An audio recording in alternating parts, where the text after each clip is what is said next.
It is official, gamers. Accessibility modes in video games are the new cheat codes. Let's be real. Do you remember back in the day when you had to flip through like Tips and Tricks magazine or go to cheatplanet.com on your crappy dial-up internet to find out what you had to input for infinite lives? Not anymore. Now there's accessibility modes, or journalist modes for some. That's right. Welcome back to Words of Paradise. I'm your host, Leon Idle, and we're going to talk about the new Horizon Forbidden West DLC, adding effectively a cheat code skip all for people with Thalassophobia. And if I sound a little riled up, it's because I actually have Thalassophobia, and I think this is bonkers. Let's get into it. Thalassophobia accessibility mode added to Horizon Forbidden West for those afraid of underwater sections. Now here's the dealio. I told you guys I had Thalassophobia, and this is true. In fact, Thalassophobia, if I remember correctly, is actually only fear of like big open water.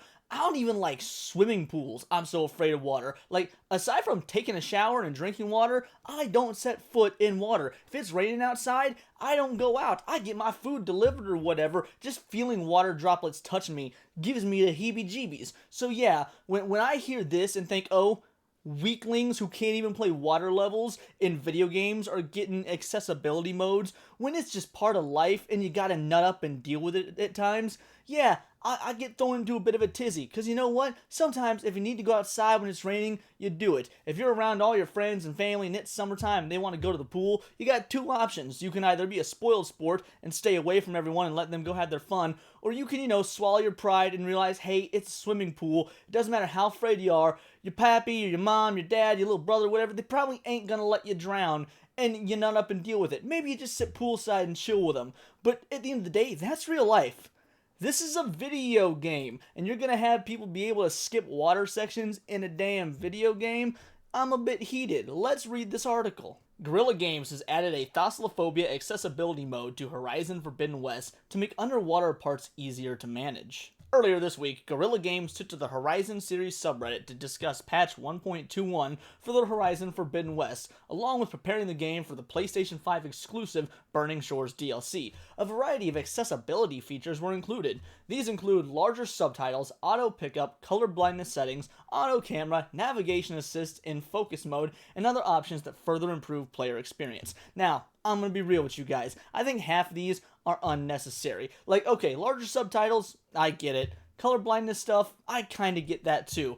Auto camera? Man, video games even able to control the camera, and it's been a part of gaming since like the late 90s. Navigation assist and focus mode? What's that even mean? Like, just follow the map, or if there is no map, just figure it out. I'm sure old school World of Warcraft players probably got some problems with this, because back then, man, the game didn't tell you jack. You just had to figure it out, and if you were stuck on one quest for 3 months, oh well, talk to every NPC out there, buddy. Like, what do you need a navigation assist in focus mode for?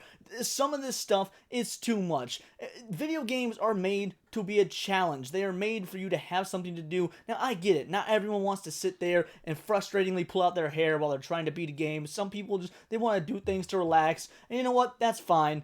Play something simple like Spyro or Crash Bandicoot or whatever. Games like Horizon Forbidden West, look, gaming isn't for everybody. I'm gonna come out and say it, I'm gonna be real with you. Gaming is not for everybody, and not every game is for everybody. These are the same kind of wieners that probably want to add, easy modes to Souls-like games. Guess what? They don't need them. They're not for you. Sucks to suck. There's a gajillion games out there. You don't need to be catered to every single wish. But you know what? Even if all this stuff is fine, even if navigation assist and color blindness settings and auto pickup color and larger subtitles, even if all that assists, skipping entire sections of the game because they're afraid of real life water, the pixelated ones and zeros data water is gonna send them into like some sort of fetal position. Get the hell out of here. One of these additions is Thalassophobia mode, and later frequently asked questions post for Burning Shores Guerrilla Game explains this feature aims to ease Thalassophobia symptoms by improving underwater ambient visibility and allowing you to breathe indefinitely regardless of story progression. So basically, you're going to go underwater and you're not going to worry about running out of breath. You don't have to manage any sort of breath timer or anything like that like most games with underwater sections have you do, because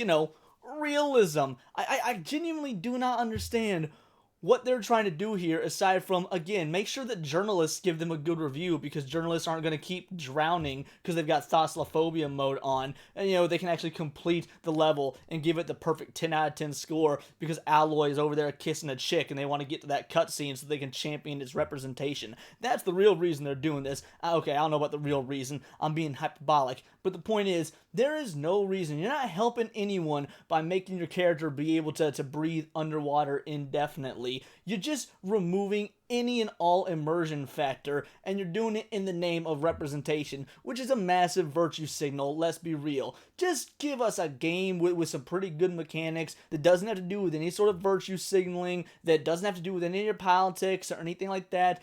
Again, I get larger subtitles, but making a character breathe underwater indefinitely, you don't think that's just... I get it, it could be turned on and off, but it's still dumb. It's still a cheat code at the end of the day. The stuff that used to be printed in magazines that you had to buy for like $3.99 at the bookstore or whatever, now is just included in the game, and it's not even considered cheating. I bet the word cheat code, I bet that's considered offensive now. Thalassophobia is the fear of sea and other deep bodies of water, typically when it appears vast and with land being very distant and out of sight. Horizon Forbidden West features sections where players can explore deep underwater, with some missions and objectives taking place beneath the waves. Now, this is exactly what Thalassophobia is, and let me tell you, I've straight up hyperventilated before watching the opening scene to Finding Nemo on an HD TV, and then realized, hey, calm down, it's a movie. And I got myself in the proper headspace to be like, hey, Leon, quit being a tard. It's a Disney movie, it's a Pixar movie about a fish with a broken flipper. You'll be fine. And you know what? I was able to pull myself out of that headspace and realize the hyperventilating, probably just me, being stupid. That's what it boils down to. If I can pull myself away from hyperventilating at Finding Nemo, despite my fear of open water, you guys can play this video game and be A-okay. I believe in you. Though usually brightly colored, some locations can get dark at night. Even so, the game did showcase diving underwater and promotional images and trailers, even from its announcement. Underwater gameplay and cutscenes were also shown in the gameplay trailer. New threats, gameplay trailer, story trailer, cinematic trailer, and launch trailer from the Burning Shores DLC. Some may question why someone with Thalassophobia would play a game that features the seas and oceans so prominently. Even so, games have introduced special modes to help their players deal with the various phobias. Most notably, arachnophobia modes have included in games such as Grounded, where the player is shrunk down a few millimeters in height. Evil West also allows players to disable spiders in an area where sheer swarms of them exist. While the Cleveland Clinic estimates 3 to 15% of the US population are arachnophobic, professional figures for thalassophobia are harder to find. I'm so glad they brought this up, because this is actually what I was going to go into next. The reason, I get it. Hey, some people are afraid of water, and video games that are in a completely immersive experience, and maybe this could trigger some wuss out there. Hey, I get it. But this is, once again, you hear it all the time, slippery slope. Well, this is the slippery slope argument. There's a phobia for just about everything. People are afraid of balloons, for Christ's sake. And now you're going to tell me you're going to put a balloon phobia setting in video games that, have balloons? The point is, once you start putting in a phobia mode for every single phobia, that's taking a whole lot of time and resources away from developers that could be putting work into, important aspects of the game. Making sure the game's got good graphics, no glitches, the story element, just all the things that take up disk space or data space that actually make the game function and be fun. But no, now some of those precious resources are being allocated to making sure the very small percentage of people that have thalassophobia don't have their fifis hurt when they're trying to play a game. Get over it. Hey, if you want to take out spiders in a video game, just don't buy the game. If it's a horror game or if it's a game that, features the outside world, creepy crawlies are a part of that. There is literally a gajillion video games out there.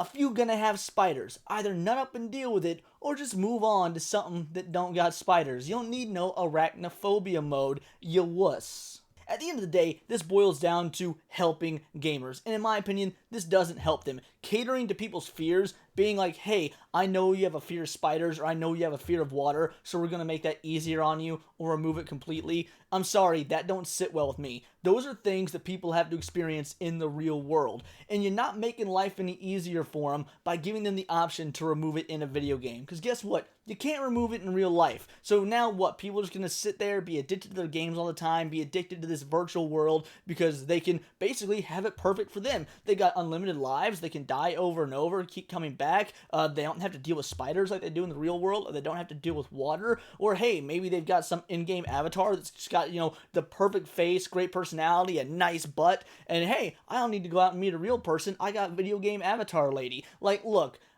when does it end? Sometimes games just gotta be games and not worry and focus on catering to every single little emotional aspect of the player. Can you tell a good story? Is it fun to play? If you do either of those two things, nothing else matters. Especially not goddamn modern cheat codes under the guise of accessibility modes so that games journalists will give you a passing score on Metacritic. But those are just my thoughts. Let me know yours in the comments below, or let me know on Twitter where you can find me at BoltTheWord. I'm sure this is going to be quite the divisive video, so I would much appreciate if you subscribed. We got over that 800 subscriber hump. I cannot believe it. We're that much closer to 1,000. Thank you so much. So please do subscribe. I can only say I appreciate it so much, and without it getting old, but I really do. I appreciate it. I am a nerdy news channel. I cover nerdy news every day, not always about video games, movies, Star Wars, anime, Magic the Gathering, you name it. It's all here in the Nerdosphere, and this has been Words of Paradise.